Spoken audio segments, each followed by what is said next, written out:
In their first visit to Israel, these young pastors will get a special look at the country and its history. We need to represent Israel in a fresh lens, in a new way, and cultivate that heart. And so that's why trips like this are really important. Eagle's Wings founder Robert Stearns believes Israel is too often portrayed as a villain by media, the UN, and movements like BDS, which calls for boycott, divestment, and sanctions against the state. And too often, in a narrow first-glance look, Israel can be painted as the Goliath and the Palestinians as the David. And so it's really vital to come here and understand the realities on the ground. Those realities include seeing in Israel beyond the headlines and other noise. So many people in my generation are like, I don't know what to believe anymore. I'm going to have to see it in order to really believe it. And so to come here, you see the truth. And you connect with people, you talk with people, and you really do find out what's actually going on here.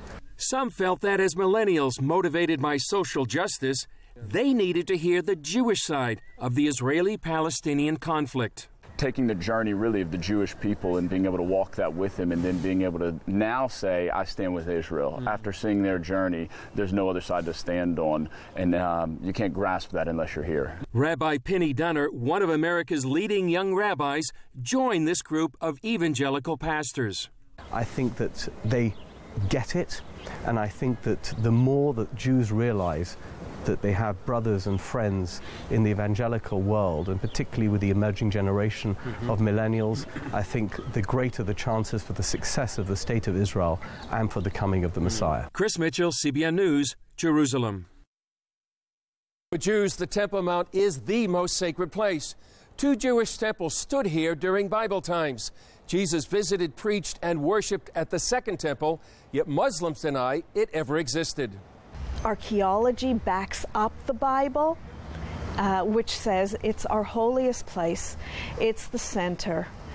From the beginning of the Jewish people, many think from the beginning of the world, it's the center. For years, rabbis said it was forbidden for Jews to even set foot there, let alone pray in the Temple Mount, because it was too holy. Now, more and more religious and non-religious Jews want their rights to this most holy place. Linda Olmert is part of Haliba, the initiative for Jewish freedom on the Temple Mount. Because we want freedom for everybody to pray on the Temple Mount. Isaiah says it will be a place for all nations. 2 weeks ago, a Palestinian terrorist attempted to assassinate Yehuda Glick, Haliba's leader. Glick survived, and Israeli security later shot and killed the gunman. This incident, along with constant rioting in the Palestinian sector, highlight the growing tensions over the Temple Mount. We as a government, we are against Jewish prayers on the Temple Mount, simply because of reasons that have to do with our commitment to the status quo that was agreed upon back in 1967. Since the 1967 Six-Day War, Jordan has kept religious control over the Temple Mount. Israel maintains security, and only Muslims can pray there. Due to the current tension over the Mount, Jordan recalled its ambassador last week from Israel. Yossi Kuperwasser is Director General of the Strategic Affairs Ministry. We believe that by committing ourselves to this status quo, we help keep the peace and security in Jerusalem. But Olmert says it's all about civil rights. The only place I know, certainly in Israel, where there is a real violation of civil rights as we have come to expect them in the Western world, in free democratic countries, is against Jews on the Temple Mount. And she says there's plenty of room for everyone.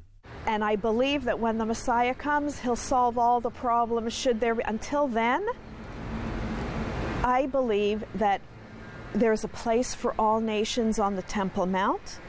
Chris Mitchell, CBN News, Jerusalem.